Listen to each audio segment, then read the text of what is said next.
Bienvenidos a este especial en conmemoración de los 5 años del Acuerdo de Paz.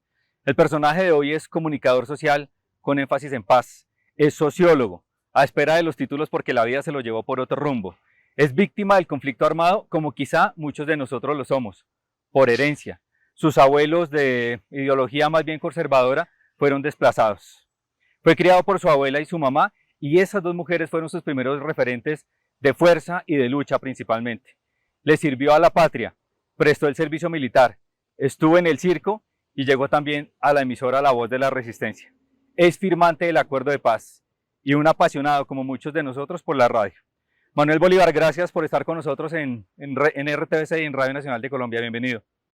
No, pues usted es muy tremendo, esa introducción que me hace me hizo remover mis sentimientos. Fue difícil recoger tantos años, Manuel, para presentarlo.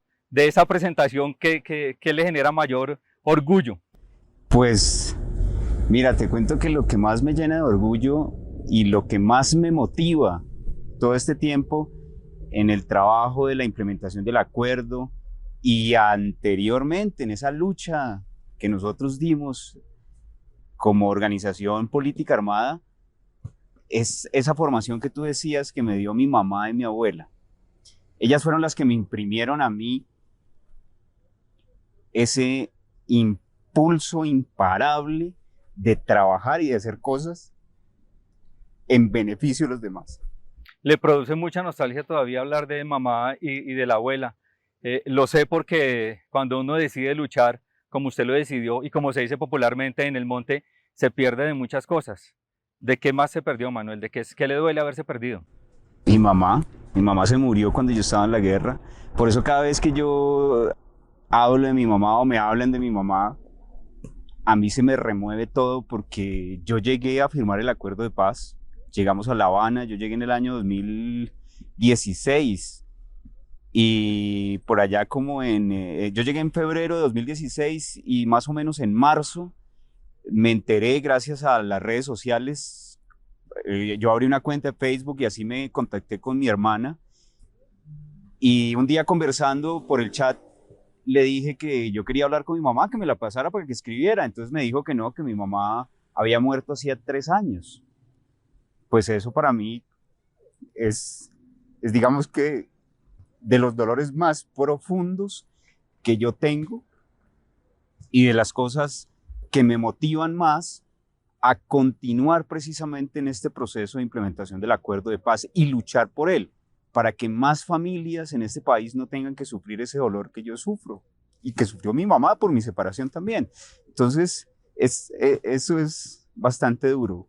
Arrancamos quizá por un momento especialmente emotivo, Manuel, pero regresémonos justamente a lo que nos convoca en esta conversación. 5 años del Acuerdo de Paz. ¿Usted cómo haría ese resumen de los 5 años? Sé que hay una cantidad de temas enormes, pero ¿usted cómo resumiría el avance de esos 5 años? Hay una frase que dice, creo que es de Nelson Mandela, dice: la paz es el camino.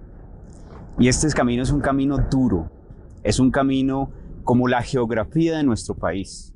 Es un camino sinuoso, es un camino con cordilleras, es un camino con planes, con sabanas, es un camino que tiene obstáculos geográficos, pero que también tiene paraísos para descansar y tomar ánimos para continuar en este camino. Entonces, es un camino a la colombiana. Es un camino con retos, con dificultades, pero sobre todo, esos retos los colombianos, la gente que queremos este país con ese sentido de patria, lo tomamos como un reto, como una oportunidad sobre la que nos paramos y echamos para arriba. Ese es, yo creo, el resumen de estos 5 años. ¿Usted cree, Manuel, que ya que usted lo pone en términos de camino, estamos los colombianos caminando el mismo camino o de algún modo el Acuerdo de Paz nos ha mandado por caminos diferentes? Mira, cuando nosotros vivíamos en la montaña, teníamos que ir a diferentes lugares, desplazarnos de un punto geográfico a otro. Y en la selva no hay un camino, hay cientos de trochas por las que todos caminamos. Hay un dicho que dice: todos los caminos conllevan a Roma. Y así es este camino de la paz. Yo creo que aquí, en medio de todas las dificultades y en medio de todos los sentimientos y de las convicciones políticas de todas las personas, por más de derecha o por más de izquierda o por más resentimiento que haya, todos tenemos eso en la cabeza. Yo creo que hasta el mismo Álvaro Uribe Vélez en este país tiene un sentimiento de paz. Igual nosotros. En ese camino nos debemos encontrar. Y algo que hemos aprendido nosotros, que yo lo viví en los diálogos de La Habana, es precisamente eso. La conversación, el diálogo respetuoso en el que escuchemos al otro, da la posibilidad de que en algún momento confluyamos en un mismo camino. Pero es importante también que todos caminemos diferentes caminos para que al encontrarnos podamos compartir. Cuando uno conversa usualmente sobre el acuerdo de paz, la mayoría de las personas e instituciones, diría yo, el balance que hacen es que falta mucho, que se ha avanzado, pero falta mucho en términos de porcentajes, incluso creo que en términos generales no llegamos ni siquiera al 50% y se habla de incumplimientos. ¿El gobierno ha tenido incumplimientos frente a la implementación del acuerdo? Si hablamos en términos de cifras, ¿cierto? De estadísticas, hay muchos institutos, como el Instituto Kroc, como el mismo Centro de Pensamiento y Diálogo Político de nuestro partido, y asimismo diversas organizaciones que hacen análisis sobre la implementación del acuerdo. El mismo gobierno también tiene sus cifras. Si esas cifras las vemos, pues evidentemente hay unas grandes dificultades en la implementación del acuerdo de paz. Hay muchísimas. El gobierno, en cabeza del presidente Iván Duque, ha hecho una consigna suya, realmente una práctica política, y es la de hacer trizas el acuerdo de paz. Y lo han hecho no solamente a partir del incumplimiento, sino también de la desfinanciación de los diferentes entes o instancias encargadas de realizar la implementación del acuerdo de paz, entre ellas la más importante, que es la Comisión de Seguimiento, Impulso y Verificación del Acuerdo, la CICIVI, sobre la cual se ha hecho un saboteo constante, como es no asistir a las reuniones, aplazarlas, demorarlas. Pero creo yo, esa es mi opinión personal respecto a este proceso de implementación que no implica solamente al Estado, sino a las FARC, pero también al pueblo colombiano. Hemos hecho un gran trabajo. Hace 5 años, y si vamos un poquito más atrás, unos 10 años, yo estaba en las selvas de este país con un fusil terciado acá, con un equipo al hombro, además de eso una pistola en la fornitura que yo cargaba y una granada, desplazándome de un lugar a otro con la posibilidad de encontrarme con el ejército y combatir, donde él o yo podríamos morir. Pero hoy estamos acá, 5 años después de la firma del acuerdo, sentados en este parque tan bonito, conversando contigo, así como muchos otros colombianos lo pueden hacer. Faltan muchas cosas, hay que implementarlas, hay que continuar luchando por ello, pero este 1% es mejor que el 100% de la guerra. Cuando en el mismo sentido le pregunto, Manuel, incumplimientos de parte del componente FARC, hoy Partido Comunes, ¿qué ven ustedes de los incumplimientos que han tenido de su parte? Bueno, digamos que uno de los incumplimientos y de los cuales yo he sido muy crítico frente a ese trabajo responsable con el acuerdo de paz es un gran ejercicio pedagógico. A nosotros nos ha faltado liderazgo, nos ha faltado mucha más berraquera para estar haciendo en las comunidades, en el campo, en las comunidades, en el barrio, en los colegios, en las universidades, en el sindicato, en la calle, una pedagogía sobre lo que significa el acuerdo de paz. Desde luego podemos tal vez hablar de otras fallas que han existido, pero no puedo hablar sobre ellas porque no estoy metido en ese ámbito de, por ejemplo, el Plan Nacional de Sustitución de Cultivos de Uso Ilícito, no lo manejo tan al dedillo, pero creo en general que lo que ha faltado y nos ha faltado a nosotros es pedagogía sobre el acuerdo de paz. El capítulo que nos invita en este momento a conversar son las emisoras de paz.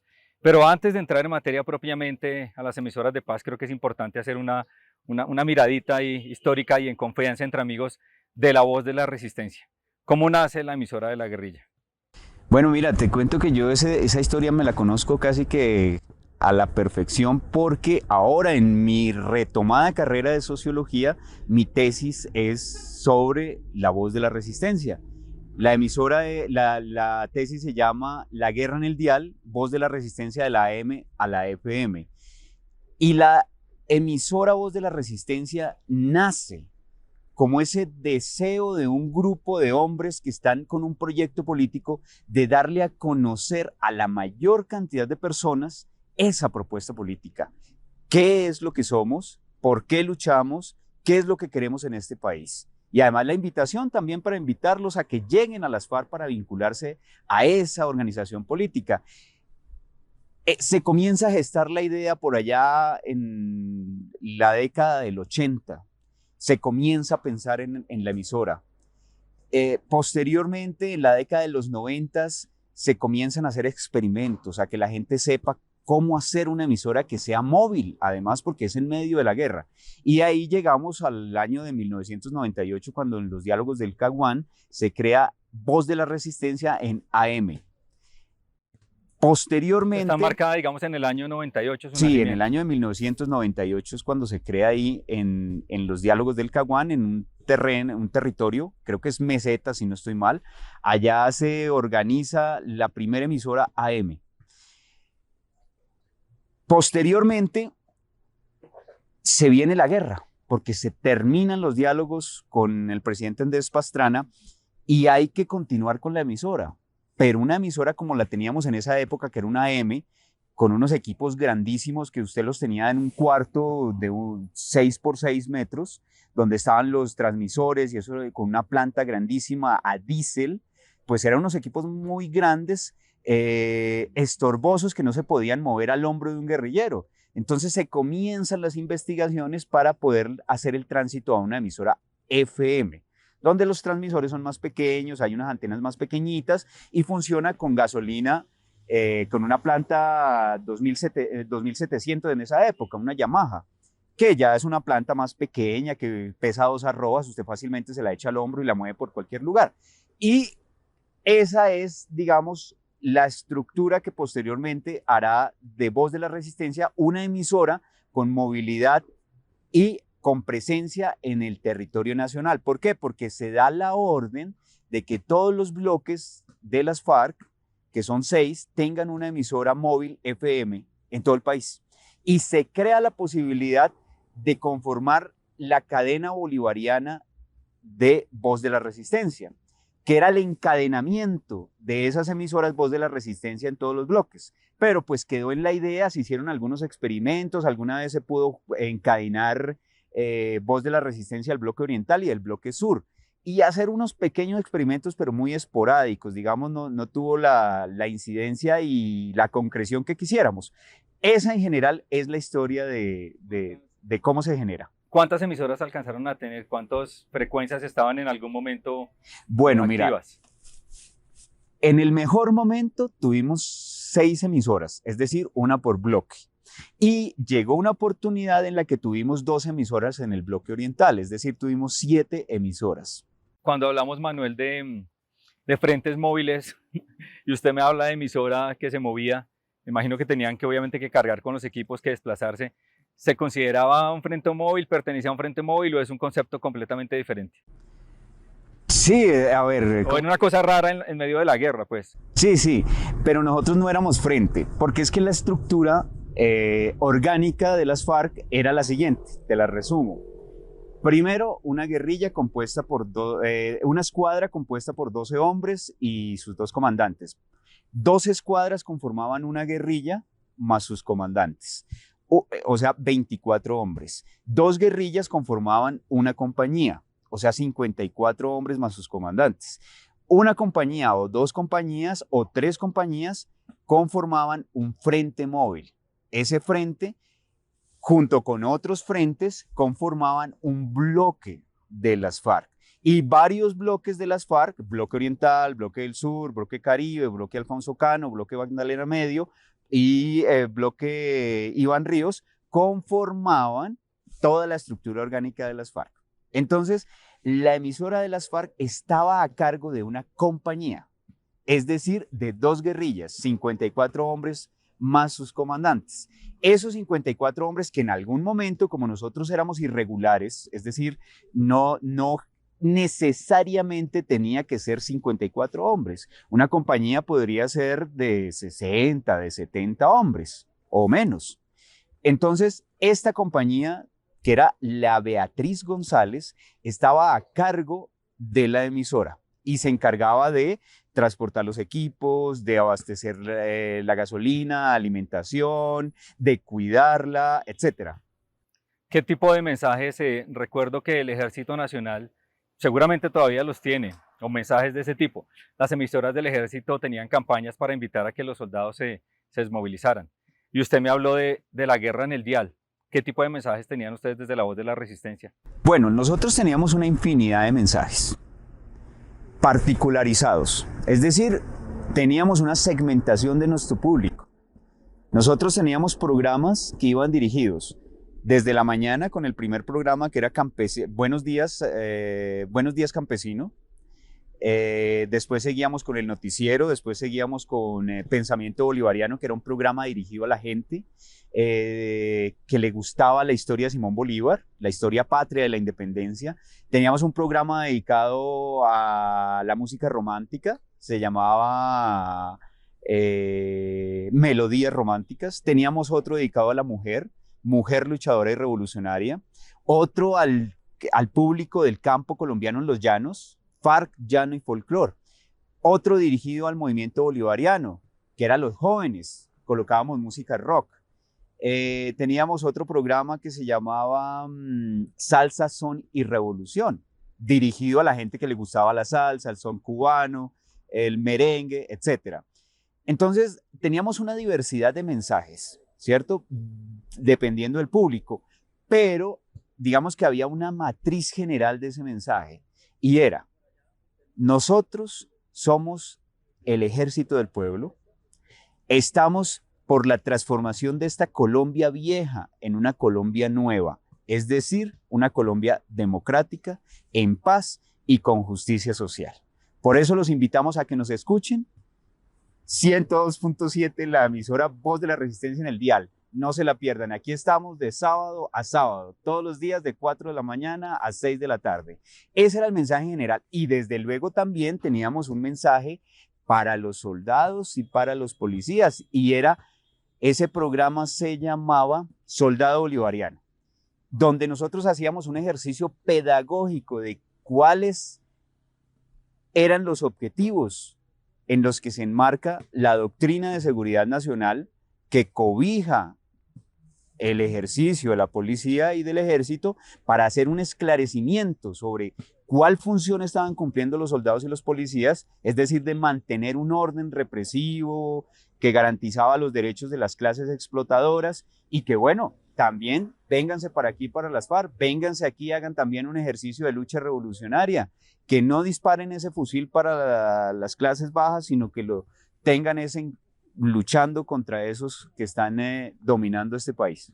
Esa era lo que se conocía como la guerra en el dial, dice Manuel, que se daba desde La Voz de la Resistencia. Sí, claro, y además porque mira, ellos también nos invitaban a nosotros. Claro. A mí personalmente, a mí me decían, bueno, Manuel, véngase para acá, nosotros lo queremos invitar para que trabaje en esta emisora, para que tenga una carrera, para que aproveche sus conocimientos, deje las FARC, no siga allá, no desperdicie su vida, venga nuevamente a la vida civil y haga de su vida una vida productiva. Entonces, ese tipo de actos habían ahí, y además porque también ellos nos hacían una cosa, ellos nos tapaban la señal donde nosotros poníamos nuestra emisora, porque como ellos tenían transmisores más potentes, entonces nosotros poníamos el dial 102.7, entonces ellos montaban una emisora Colombia Estéreo en el 2.7, le metían más potencia, entonces a nosotros nos tocaba irnos de ahí y cambiarnos para otro dial. Bien lo define usted, Manuel, como la guerra en el dial. Digamos que escuchando esto uno dice, pues evidentemente de algún modo el componente FARC quería mantener esa experiencia en el acuerdo, pero ¿por qué nace justamente la idea de incluir emisoras en el acuerdo? ¿Qué se soñaban con esas emisoras? A ver, las emisoras Estas emisoras de paz que están incluidas en el punto 6.5, herramientas de difusión y comunicación, hacen parte del punto 6, que es el punto de implementación, verificación y refrendación del acuerdo de paz. En la medida en que estas emisoras se convierten en una herramienta de difusión del acuerdo de paz, pues se hacen necesarias porque hacen un ejercicio fundamental, que es de pedagogía del acuerdo y además de estarle informando al conjunto de la sociedad colombiana en qué está ese estado de implementación del acuerdo. Entonces, nace, digamos que en una primera idea metodológica como una parte esencial del acuerdo de paz. Pero desde luego, nosotros como organización política y como parte integrante de esta sociedad también concebimos que las emisoras de paz cumplen una función importante en la medida en que, dependiendo de los municipios donde nosotros hemos escogido los lugares de sitio de las emisoras, es porque esos municipios han sufrido graves consecuencias en su tejido social debido a la guerra, debido al conflicto armado. Es donde hay un gran número de víctimas, donde las familias han sido destruidas, donde los lazos familiares han sido rotos, donde la gente ha tenido que desplazarse de sus lugares de vivienda para otros en el país. Entonces nosotros dijimos, vamos a hacer que estas emisoras sean también un elemento de construcción de tejido social, que estas emisoras sean también la posibilidad de reconstruir lo que la guerra dañó, es decir, lazos de solidaridad, lazos de afecto, lazos de amor, lazos de oportunidad en construir una Colombia diferente desde el territorio, desde el trabajo de las víctimas, desde el trabajo de la población civil y desde luego del trabajo de las personas que están en proceso de reincorporación. ¿Escucha usted las emisoras de paz o ha escuchado las emisoras de paz o sus compañeros firmantes del acuerdo han escuchado las emisoras de paz? ¿Cómo ven el trabajo que se está haciendo desde las emisoras de paz? Bueno, primero que todo es un trabajo muy bonito. Yo no la escucho todo el tiempo, no tengo la oportunidad, pero sí la estoy escuchando, digamos que constantemente. Además, los compañeros que trabajan allá y que hacen parte de los equipos de voz de las emisoras de paz, nos están mandando audios, nos están mandando las notas, porque también hacen notas escritas, dependiendo de la notica de audio, entonces también hacen una nota de prensa, la colocan en la página, nos las comparten, nosotros las leemos, las difundimos también a la demás gente, y lo que vemos es un trabajo muy bonito, es un trabajo de reconstrucción de eso que te decía, de ese tejido social. Yo he visto unas notas muy bonitas sobre, por ejemplo, el Festival Campesino de las Músicas. He leído también notas sobre el tema de la cocina autóctona y cómo las víctimas aprovechan ese trabajo de la cocina para reconstruir sobre el sabor una vida diferente. Es un trabajo además en el que yo particularmente agradezco mucho a RTBC por ese gran apoyo y aporte a la construcción de estas emisoras y ese compromiso indoblegable que le han puesto a su trabajo en las emisoras de paz. Entonces yo creo que lo que nos hace falta también es oportunidad para que estas emisoras tengan más audiencia y más vigencia. El acuerdo de paz dice que estas emisoras tienen más o menos un periodo de 10 años y que dependiendo de la voluntad política del gobierno que esté en ese momento puede extenderse otros 10 años. Entonces, pues esa es la apuesta. Ojalá este video lo estén escuchando y lo escuchen después dentro de 10 años los que estarán encargados del gobierno de este país para que su compromiso siga apostándole a la paz con estas emisoras de paz. Oye, es una inversión importante también, valga decirlo, como para que en 10 años dejemos eso acabar. Entonces sí, ojalá lo escuchen en unos años y continúe ese trabajo. Usted mencionó, Manuel, justamente a unos firmantes del acuerdo, compañeros suyos que estuvieron, como se dice popularmente, en el monte, hoy forman parte de los equipos que tenemos en las emisoras de paz. Yo como coordinador de las emisoras de paz conozco su trabajo, me siento muy orgulloso de su trabajo, pero usted ¿cómo ve a esos compañeros con quienes estuvo en el monte y hoy están en la radio pública de Colombia? No, eso es una cosa que yo no puedo escribir. O sea, las palabras se me quedan cortas porque yo con ellos con los compañeros y con ellas, con las compañeras que están ahorita trabajando en la emisora, las emisoras de Paz, estuvimos en el monte. Yo por lo menos estuve 15 años. Hay unos compañeros que estuvieron más, 20, 25 años. Y en el tiempo que trabajamos juntos, que fue más o menos un periodo de 5 años, en la emisora Voz de la Resistencia, aguantamos hambre, aguantamos sed.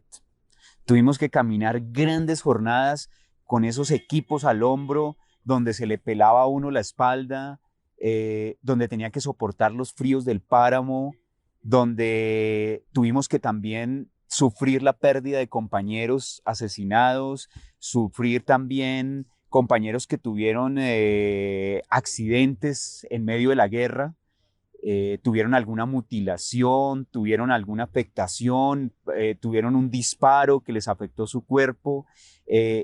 Y en medio de todas esas dificultades, nosotros soñábamos algún día poder tener una emisora que fuera legal, donde pudiéramos trabajar. Nosotros decíamos que ojalá llegara el momento en que pudiéramos tomar un micrófono y poder fácilmente trabajar. Entonces, ahora eso es una realidad. Y los compañeros están allí. Tengo 2 compañeros que están en Chaparral, en Tolima. Tengo otras compañeras que están allí en Fonseca, La Guajira, y hay otros compañeros que están también en otras emisoras. Creo que uno está ¿en dónde? En Ituango. Entonces, pues, para nosotros eso es una cosa que nos motiva cada día, que a mí personalmente, como delegado de este punto de implementación, el 6.5, herramientas de difusión y comunicación, me obliga a seguir comprometido y trabajar para que otros compañeros míos, otras compañeras, puedan llegar y concluir su vida en este momento con ese sueño tan bonito como es trabajar en las emisoras de Paz. ¿Está tranquilo entonces con al menos ese párrafo que nos dejó la tarea de crear las emisoras de Paz? Claro, yo me siento muy feliz. Yo puedo decir que el día de hoy, esas emisoras de Paz, de las que muy pocas veces se escucha hablar, porque nos falta hacer más pedagogía sobre ellas, son un baluarte y un bastión fundamental para la continuación de la lucha por la implementación del acuerdo. ¿Por qué? Porque mira, en esos equipos de trabajo están compañeros que están en proceso de reincorporación. Hay compañeros que son víctimas en sus territorios y compañeros que además hacen labor social y que como periodistas pues se han vinculado a estos equipos. Entonces es la muestra de que sí podemos, de que sí hay posibilidades de continuar, de que el diálogo, el respeto nos une y nos lleva hacia adelante. Entonces yo personalmente con este párrafo que tú dices de la implementación y de las emisoras de Paz me siento realmente muy contento, muy feliz. Me alegra escuchar eso, Manuel. Son 5 años desde que se firmó el acuerdo de paz. Déjeme preguntarle por este nombre si le suena. Henry Castellanos Garzón, alias Romaña.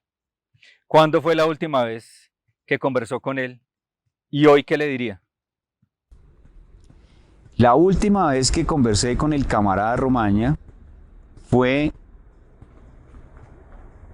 No, es que no me acuerdo realmente la fecha exacta, pero eso fue ya estando aquí en Bogotá. En algún momento me tuve que haber encontrado, pero yo le diría a él lo siguiente: camarada, usted en la guerra fue mi papá, fue el que me ayudó a formarme y a ser el hombre comprometido que soy con la paz el día de hoy. De usted aprendí muchísimas cosas, aprendí la valentía, aprendí a ser audaz, a ser sagaz, a ser valiente, a respetar al otro y a estar comprometido con el trabajo día a día, dar ejemplo, no esperar a que los demás hagan, sino estar ahí. Y hoy le digo, yo quisiera tenerlo aquí al lado, conversando sobre muchas cosas, pero especialmente haciendo eso que usted me enseñó. Hay una cifra que para el momento que hacemos esta conversación, esta entrevista, se aproxima a las 300, Manuel. 292 firmantes del acuerdo han perdido la vida. ¿Qué le produce eso? ¿Hay algo de temor de pronto de parte de quienes firmaron el acuerdo? Claro, son 285 personas que nosotros conocemos, que yo conozco muchos, conocí muchos de los compañeros que han sido asesinados. Son compañeros que le apostaron a estar así como estoy yo hoy, a hacer de nuestra palabra el arma de construcción de un país diferente. Son mujeres y hombres que tenían hijos, que tenían familiares, que habían reencontrado sus familias, que muchos tuvieron la posibilidad de volver con sus mamás, cosa que yo no tuve la posibilidad. Entonces yo me imagino que eso es una situación muy bonita, es una oportunidad de reconstruir la vida, pero el odio, la mezquindad, cegó esos sueños de una Colombia diferente en sus vidas. Entonces, pues para nosotros es terrible. Para mí es una situación en la que hay gran frustración.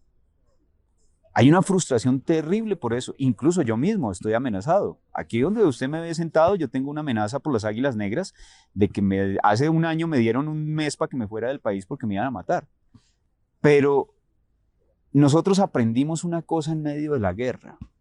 Yo creo que es una de las grandes enseñanzas, y es que a todo el mundo le dieron una partecita de miedo. Ya depende uno qué haga con ese miedo. Yo lo que hago, por mi parte, es convertirlo, como te digo, en una oportunidad. En una oportunidad de decir, este miedo no me puede dominar, yo domino este miedo. Porque este miedo lo que quiere hacer es que yo no haga lo que debo hacer. ¿Y qué es lo que debo hacer? Luchar por esa Colombia diferente. Entonces eso se me vuelve a mí en una fuerza potencial de acción, de convertirlo en tareas diarias para que el acuerdo de paz sea realmente una realidad, no sea una palabra ahí y además con ese nombre, porque nosotros decimos el acuerdo para la paz, pero él tiene un nombre larguísimo: acuerdo para la terminación del conflicto y la consolidación de una paz estable y duradera. Ese es el verdadero nombre del acuerdo. Entonces, pero ese es un nombre que generalmente pues no puede decir nada, puede decir mucho y puede decir nada. No, y acuerdo de paz suena bonito. Exacto, sí, entonces acuerdo de paz suena mejor, y además es la posibilidad de que nosotros convirtamos ese nombre en acciones reales y concretas. Entonces eso es lo que yo hago. Claro, hay además muchos otros compañeros y compañeras que están en el territorio que tienen también miedo. ¿Qué hacen? A muchos les ha tocado desplazarse para otros lugares. Nosotros tenemos unos compañeros que precisamente vivían allá en Ituango, en una vereda, y les tocó desplazarse hasta Mutatá, que son como casi 6 horas de viaje, para ir a reasentar sus vidas allá. Pero llegan allá y otra vez, con ese impulso, con esa fuerza para construir, para hacer paz. Entonces, yo creo que ante todos esos temores y esos miedos, hay de parte de nosotros mucho compromiso, mucho amor, porque es que, como dice el dicho, nosotros ya saboreamos esa miel de la paz, esa miel de esa Colombia diferente en la que podemos estar conversando, podemos estar hablando. Y nosotros no vamos a dejarnos intimidar para regresar a esa hiel de la guerra. Justamente quería preguntarle eso, Manuel, ya casi para despedirlo. Usted llegó a la guerrilla como estudiante, además comunicador social en formación, con énfasis en paz, y ese sociólogo que todavía tiene ahí vivo en su corazón.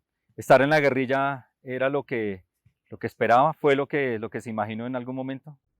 No, pues claro, no, nunca. Uno nunca se iba a imaginar lo que era vivir en la guerrilla, no, nunca. Uno se imaginaba cuando yo estaba joven, además porque yo tenía 20, 21 años, y el corazón me hervía en fuego volcánico, decía yo. Y uno la guerra no la considera en todo su esplendor o en todo su horror. Y llegar a la guerra, vivirla, convivir con ella y hacer de la muerte una situación de todos los días, pues es una cosa que uno no se imagina. Yo no la puedo describir ni se la puedo decir a la gente. Solamente le puedo decir que al conocer la guerra estoy convencido de que esto es lo mejor que podemos tener.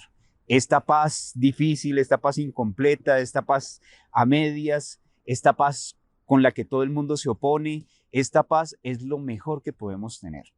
Yo, en muchas ocasiones, en medio de esa selva frondosa, por ejemplo, digamos en las sabanas del Yarí, escuchando los grillos, con una noche estrellada, lloré.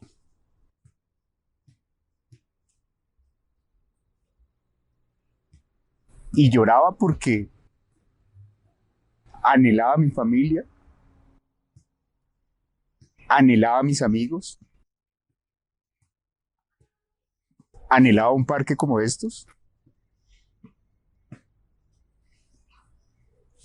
Hoy también lloro, ¿sí ve? Pero lloro de alegría porque puedo tenerlo, porque puedo además llevarle a la gente ese mensaje de que la guerra no, de que la paz sí. Uno habla con usted, Manuel, evidentemente identifica a ese hombre sensible. Gracias por abrir su corazón, por compartir estas palabras con Radio Nacional de Colombia, con RTBC, el Sistema de Medios Públicos. Creo que la guerra le quitó mucho. Confiamos, Manuel, en que la paz le devuelva las cosas que se puede. Gracias por estar con nosotros. No, gracias a ustedes y valga la oportunidad también para decirles a RTBC que estas lágrimas también son de alegría por ese compromiso que ustedes tienen y que nosotros estamos realmente convencidos que tenemos en la radio y la televisión colombiana, el sistema de medios públicos, un gran hermano y amigo de la paz. Y que ojalá sigan con nosotros ahí acompañándonos y no nos abandonen y no nos dejen por ahí botados, sino que sigamos juntos y echemos para adelante. Me gusta ese cierre. Gracias, Manuel. Gracias a ustedes, los usuarios de RTBC, del Sistema de Medios Públicos y de la Radio Nacional de Colombia. 5 años se conmemoran de la firma del Acuerdo de Paz. Un placer estar con ustedes.